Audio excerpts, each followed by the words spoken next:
Hello, કેમ છો મિત્રો? મજામાં? તો આપણે ફરીથી ચાલુ કરીએ ચેપ્ટર નંબર 12 ની અંદર નેક્સ્ટ ટોપિક ઉત્પાદકતા કે જે નિવસન તંત્રનો મુખ્ય ભાગ છે. હવે ઉત્પાદકતાની અંદર શું આવેલું હોય? ઉત્પાદન આવેલું હોય છે. બરાબર?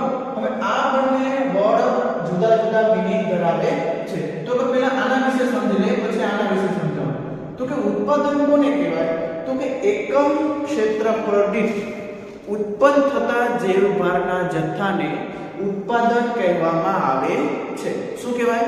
તો કે ગમે તે વિસ્તાર, બરાબર, જંગલ વિસ્તાર કે તે પ્રકાશ સંશ્લેષણની ક્રિયા દ્વારા અમુક જૈવભારનો જથ્થો ઉત્પન્ન કરે છે, તેને શું કહેવાય? ઉત્પાદન કહેવાય છે. બરાબર? એ પ્રમાણે લખીએ આપણે તો કે એકમ ક્ષેત્રફળ દીઠ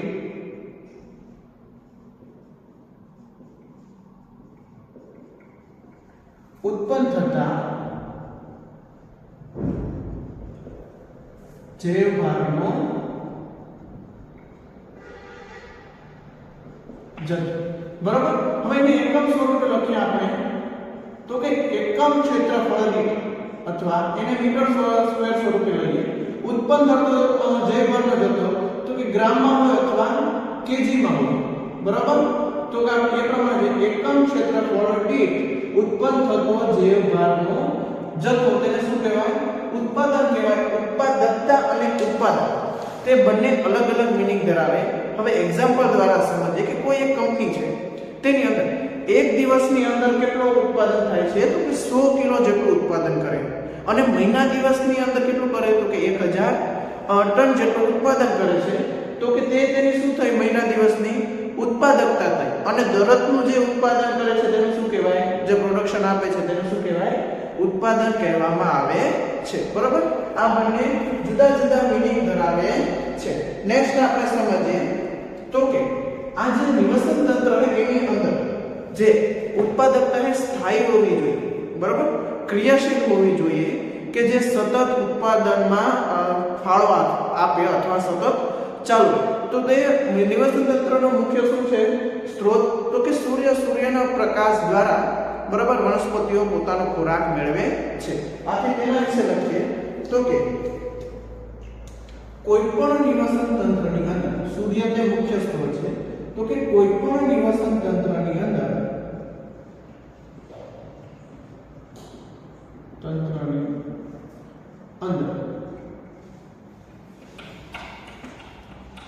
તે, બરાબર, કોઈ પણ નિવસન તંત્રની અંદર નિવસન તંત્રની ક્રિયાશીલતા, કોઈ પણ નિવસન તંત્ર ક્રિયાશીલતા, બરાબર, સારી રીતે ઉત્પાદનનું કાર્ય કરી શકવું હોવું જોઈએ. અને સ્થિતિસ્થાપકતા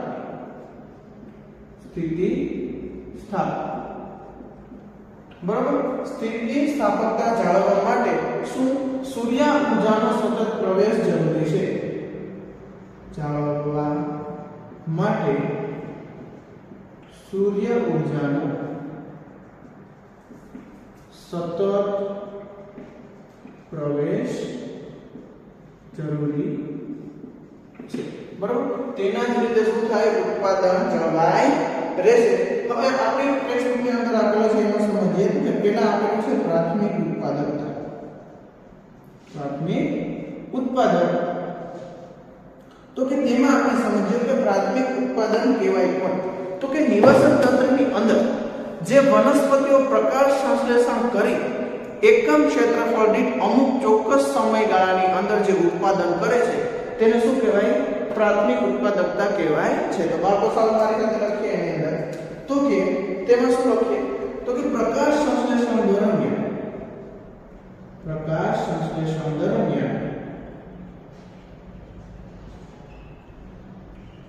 જે વનસ્પતિઓ, બરાબર, પ્રતિ એકમ વિસ્તારની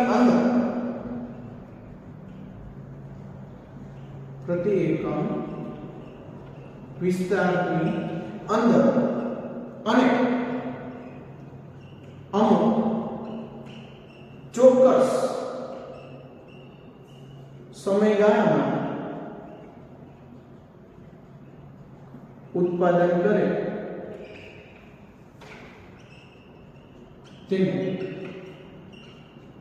પ્રાથમિક ઉત્પાદન કહે છે. બરોબર. અમુક ચોક્કસ વિસ્તારની અંદર, એકમ ક્ષેત્ર વિસ્તારની અંદર જે વનસ્પતિઓ પ્રકાશ સંશ્લેષણની ક્રિયા દ્વારા ચોક્કસ સમયગાળામાં જે ઉત્પાદન કરે છે તેને શું કહેવાય? પ્રાથમિક ઉત્પાદકતા કહેવાય. હવે એને એકમ સ્વરૂપે લખીએ તો કે ચાલો એકમ સ્વરૂપે લખીએ આપણે એને સેમ ગ્રામ પ્રતિ મીટર સ્ક્વેર. પણ અમુક ચોક્કસ સમયગાળાની અંદર તો આપણે આવી રીતે પણ લખીએ. એમસીક્યુ માટે ખૂબ જ અગત્યની અને આવી રીતે પણ લખાય તો કે ગ્રામ મીટર -2 બરાબર અને યર -1. એમસીક્યુ માટે ખૂબ જ અગત્યની બાબતો. નેક્સ્ટ કેજી માં પણ આપણે ઉત્પાદકતા મળે છે તો કે મીટર સ્ક્વેર પ્રતિ યર કે જે ક્ષેત્રફળ વિસ્તાર અને ચોક્કસ સમયગાળાની અંદર જે ઉત્પાદકતા કરે છે તે તો કે કેજી બરાબર પછી મીટર -2 યર -1. હવે આના ઊર્જાના એકમમાં લખીએ તો કે ગ્રામ શું થઈ જાય? કેલરીમાં રૂપાંતર થઈ જાય તો કે ઊર્જાના એકમમાં લખતા ગ્રામનું શું થઈ જાય? કેલરી બરાબર મીટર સ્ક્વેર પ્રતિ યર. હવે આને પણ એવી રીતે લખાય કે કેલરી મીટર -2 યર -1. આવી રીતે આપણે દર્શાવી શકીએ. બરાબર. હવે પ્રાથમિક ઉત્પાદકતાના બે પ્રકારો આપણને જોવા મળે છે. બરાબર. એના વિશે આપણે સમજીએ તો કે પ્રાથમિક ઉત્પાદકતા એના બે પ્રકારો આપણને આપેલા છે ટેક્સ્ટબુકની અંદર. એના વિશે આપણે સમજીએ તો કે શું છે પ્રાથમિક ઉત્પાદકતાની અંદર? કુલ ઉત્પાદકતા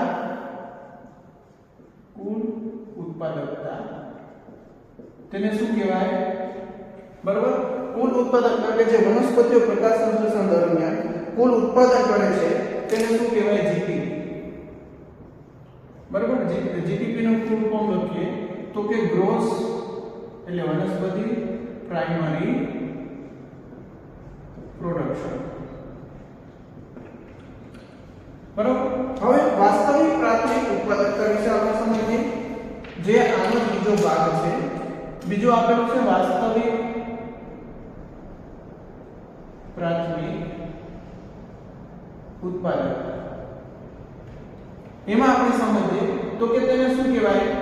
એનપીપી નેટ પ્રાઇમરી પ્રોડક્શન. બરાબર.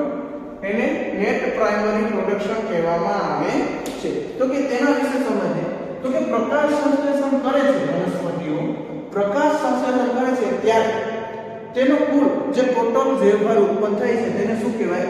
કુલ ઉત્પાદકતા કહેવાય છે. બરાબર. પ્રકાશ સંશ્લેષણ દરમિયાન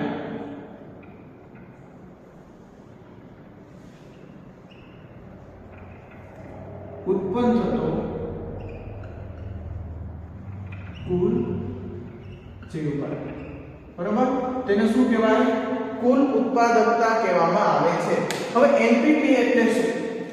તો કે અમુક જે મોટી વનસ્પતિ હોય તેના થડ ખૂબ જાડા હોય અને તે લીલો ભાગ ધરાવતા નથી. આથી તે શું કરે કે જે આ પ્રકાશ સંશ્લેષણ દરમિયાન કુલ જૈવભાર હોય તેનો ખોરાક તરીકે અથવા શ્વસન તરીકે ઉપયોગ કરે ત્યારે થોડાક માત્રાની અંદર શું થાય? કુલ જૈવભાર ઉત્પાદકતા છે તેમાંથી થોડોક વપરાશ થાય. આથી તેમાં શું મળે? જે વનસ્પતિની આખી મોટી વનસ્પતિ છે એની વાસ્તવિક ઉત્પાદકતા મળે કે જે થડ દ્વારા ઉત્પન્ન થઈ ગયા બાદ. બરાબર. થડ છે જે લીલો ભાગ ધરાવતો નથી તેનો વપરાશ થઈ ગયો ત્યારબાદ જે ઊર્જા વધે છે તેને શું કહેવાય? વાસ્તવિક પ્રાથમિક ઉત્પાદકતા કહેવાય છે. તો કે એમાં આપણે લખીએ તો કે મોટી વનસ્પતિઓ અંદર તેનો થડ ભાગ પ્રકાશ સંશ્લેષણ કરતો નથી. બરાબર. તે જીપીપી દરમિયાન જીપીપી જે કુલ પ્રાથમિક ઉત્પાદકતા છે જીપીપી માંથી થોડી માત્રામાં શ્વસન દરમિયાન ઊર્જાનો ઉપયોગ કરે છે અને ત્યારબાદ મળતા જૈવભારના જથ્થાને શું કહેવામાં આવે? એનપીપી કહેવામાં આવે છે. સમજવામાં કે જે આની અંદર જે ઉત્પાદકતા છે ઉત્પાદકતાની અંદર કે અમુક જે થડ દ્વારા શ્વસન દરમિયાન ઉપયોગ થઈ તો તેને શું કહેવાય? વાસ્તવિક પ્રાથમિક ઉત્પાદકતા. તેને આ વડે દર્શાવવામાં આવે છે. ટેક્સ્ટબુકની અંદર સૂત્ર આપેલું છે તો કે એનપીપી બરાબર જીપીપી માઈનસ આર. હવે આ શું દર્શાવે છે કે જે મોટી વનસ્પતિઓ છે તેમાં શ્વસન દરમિયાન ઉપયોગ થતો જે બને તો કે શ્વસન દરમિયાન વપરાશ થતો સમજાવવાનું એનપીપી બરાબર જીપીપી માઈનસ આર. તો જેથી કરીને કુલ વાસ્તવિક પ્રાથમિક ઉત્પાદકતા છે તેમાંથી શ્વસન દરમિયાન જે જથ્થો વપરાય તેને બાદ કરતા આપણે કુલ વાસ્તવિક ઉત્પાદકતા મળે છે. બરાબર? આ સમજાય ગયું. હવે આ સૂત્રની ઉપરથી અમુક જે આપણે એક્ઝામની અંદર એમસીક્યુ પૂછાય તેના વિશે આપણે માહિતી મેળવીએ. બરાબર? હું સાઈડમાં 2 મિનિટ જો લખવું હોય તો તમે લખી શકો.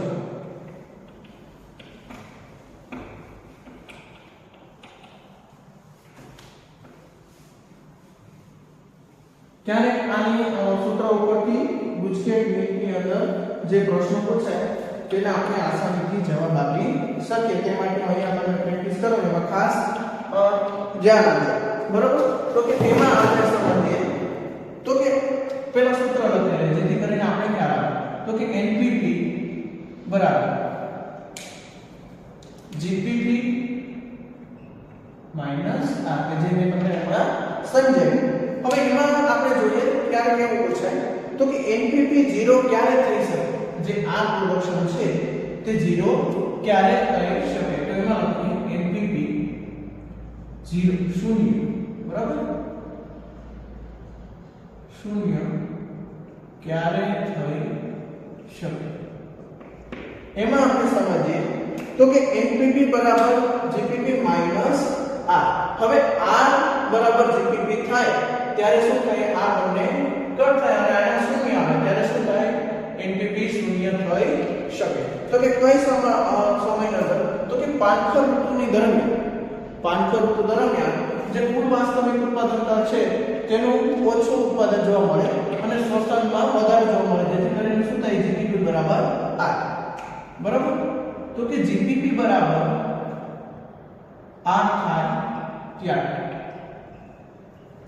જોવા મળે તો કે શિયાળાની ઋતુ દરમિયાન પાનખર ના સમય બરાબર કે જે પ્રોડક્શન ઓછું અને શોષણ વધારે થાય જેના લીધે જીપીપી બરાબર 8 થાય તો એનપીપી આપણે શૂન્ય મળી શકે. નેક્સ્ટ આપેલું છે તો કે એનપીપી બરાબર જીપીપી થઈ શકે? આવા પ્રશ્ન પણ ક્યારે પૂછાય તો કે ના. બરાબર? એનપીપી બરાબર જીપીપી ક્યારે થઈ શકે? તો કે આર શૂન્ય હોય ત્યારે કે જે શક્ય નથી કેમ કે જે શ્વસનની પ્રક્રિયા છે તે ખૂબ જ મહત્વની છે. શ્વસન વગર કોઈ જીવિત રહી શકે નહીં. બરાબર? કારણ કે શ્વસનની પ્રક્રિયા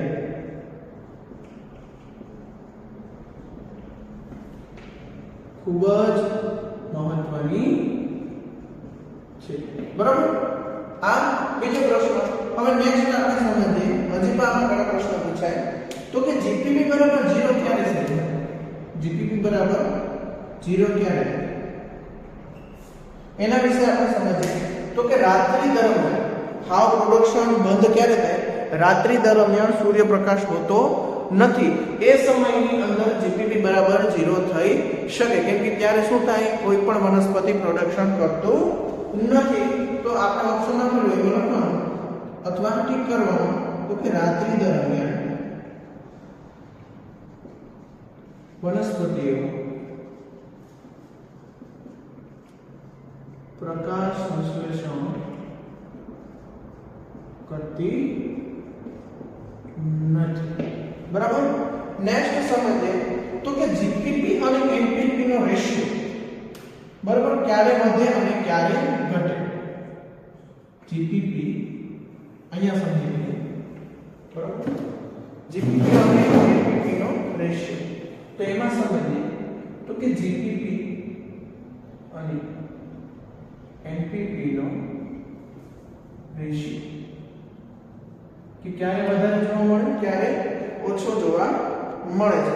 હવે એમાં જોઈએ તો કે એનપીપી ના છેદમાં જીપીપી આ બેનો આપણે રેશિયો કાઢીએ તો કે એનપીપી બરાબર શું જોવા મળે તો કે જીપીપી માઈનસ આ અને જીપીપી બરાબર જીપીપી જ આવેલું હોય છે. હવે રેશિયો ક્યારે વધારે જોવા મળે છે તો કે આપણે સમજીએ કે જે અમુક જે વનસ્પતિઓ આવેલી કે તેની અંદર ખૂબ સૂક્ષ્મ જે થડ આવેલું છે તે પણ શું ગ્રીન ભાગ ધરાવે છે. બરોબર. તે પણ શું ધરાવે ગ્રીન ભાગ ધરાવે. આથી તે આખો છોડ શું કરશે પ્રકાશ સંશ્લેષણ કરશે.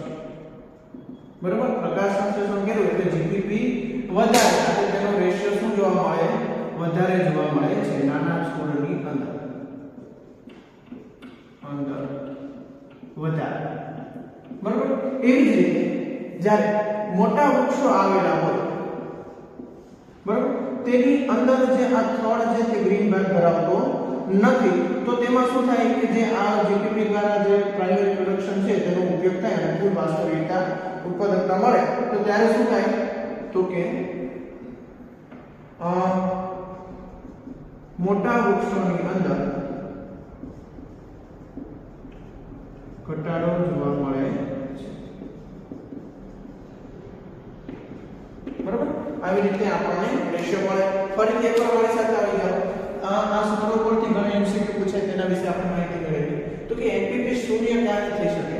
હા શક્ય છે શૂન્ય થઈ શકે કે શિયાળાની ઋતુ દરમિયાન જે પાનખરની સીઝન આવે છે તે દરમિયાન વનસ્પતિઓના પાંદડાઓ ખરી જાય છે જેથી કરીને કોષ જે પ્રાઇમરી પ્રોડક્શન છે તેમાં ખૂબ ઓછું જોવા મળે છે અને શ્વસનનો દર વધી જાય. જ્યારે એક કેવો સમય આવે જીપીપી બરાબર આર જોવા મળે તો ઉત્પાદકતા એક જ લેવલે અને તેનો શ્વસનમાં ઉપયોગ પણ થઈ જાય. આથી શું જોવા મળે એનપીપી શૂન્ય જોવા મળે છે.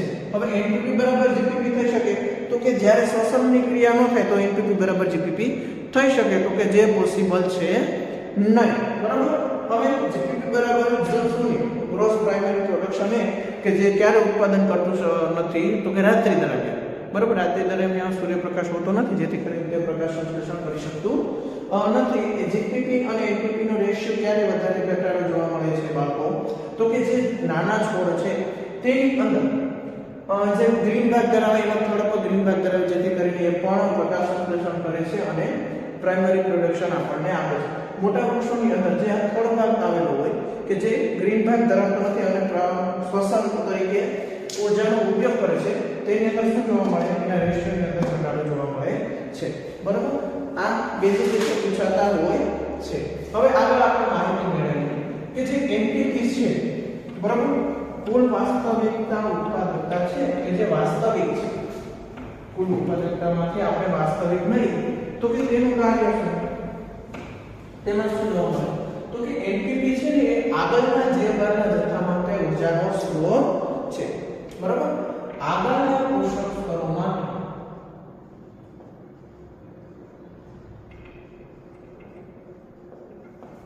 ઊર્જાનો જથ્થો છે. બરાબર.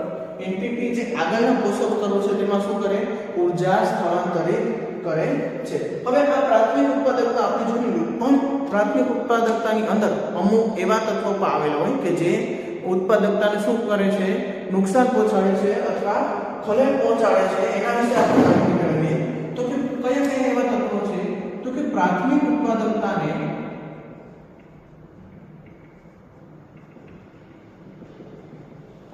નુકસાન કરતા પરિબળ, બરાબર.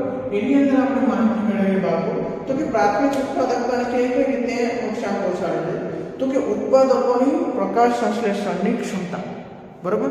ઉત્પાદકો જો વધારે પ્રમાણની અંદર પ્રકાશ સંશ્લેષણ કરે તો આપણે વધારે પ્રકાશ સંશ્લેષણનો જથ્થો જોવા મળે, જે ભારનો જથ્થો જોવા મળે. હવે તે ઓછી પ્રકાશ સંશ્લેષણ ગ્રહણ કરે તો શું મળે? ઓછો જથ્થો જોવા મળે છે. આથી આપણે લખી શકીએ કે ઉત્પાદકોની પ્રકાશ સંશ્લેષણ ક્ષમતા.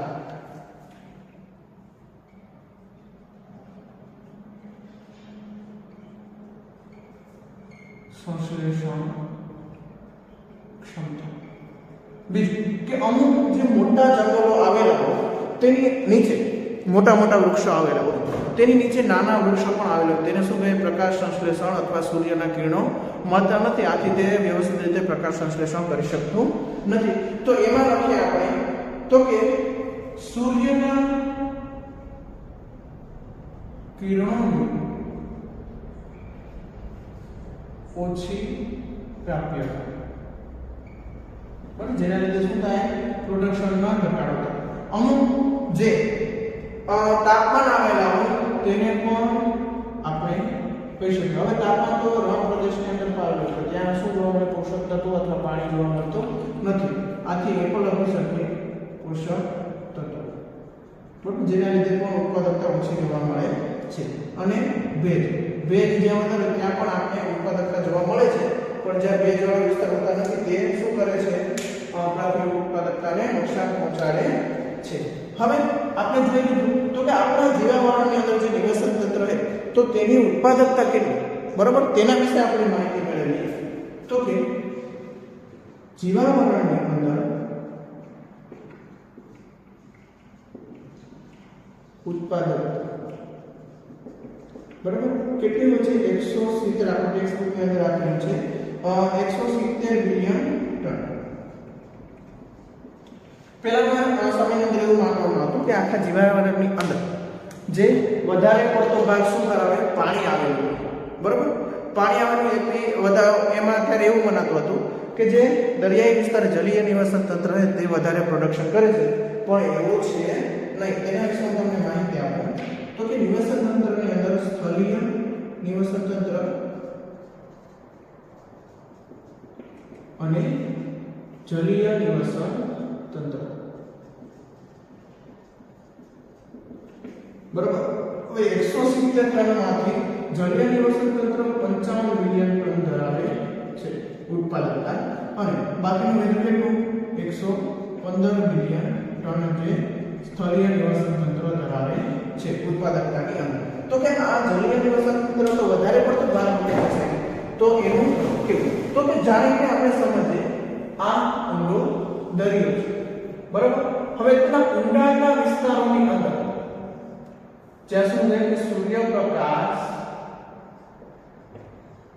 પહોંચતો નથી, બરાબર, અને ત્યાં પોષક તત્વો પણ અલ્પ માત્રાની અંદર હોય છે, નાઇટ્રોજન હોતો નથી, જેના લીધે શું થાય? તેની ઉત્પાદકતા ઓછી હોય છે. તો એમાં આપણે આગળ લખીએ તો કે દરિયાના જે ઊંડાણના વિસ્તારો છે તેની ઉત્પાદકતા ઓછી હોય છે, બરાબર. આનું રીઝન લખીએ આપણે તો કે દરિયાના ઊંડા પ્રદેશોની અંદર ઉત્પાદકતા ઓછી જોવા મળે છે. તેનું કારણ શું? તો કે તેના ઊંડા વિસ્તારોની અંદર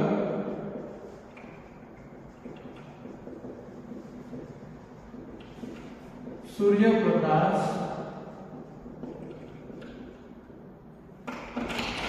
મળતો નથી, બરાબર. હવે પ્રકાશ સંશ્લેષણ માટે નાઇટ્રોજન મુખ્ય સ્ત્રોત છે, તો કે નાઇટ્રોજન સ્ત્રોત અલ્પ હોય છે, બરાબર, જેના લીધે તેની ઉત્પાદકતા ઓછી જોવા મળે છે, બરાબર.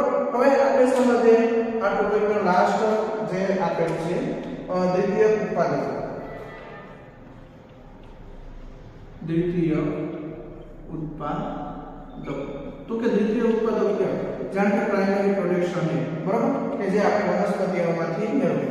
ઉત્પાદકો હોય કે જેની અંદર આપણે ગાય, ભેંસ, બકરી અથવા કોઈ પક્ષી કે જે ઘાસચારો ખાય, બરાબર, દાણા કે બધું ખાય છે, તો કે તેને શું કહેવાય? ઉપભોગીઓ, તૃણાહારીઓ. તેને શું કહેવાય? દ્વિતીય ઉત્પાદકો, બરાબર. ઉપભોક્તા દ્વારા ચોક્કસ પોષક સ્તરે આવેલા જૈવભારનો જથ્થો, બરાબર. આ જે ઉપભોક્તા છે, ઉપભોક્તા દ્વારા ચોક્કસ સ્તરે આવેલો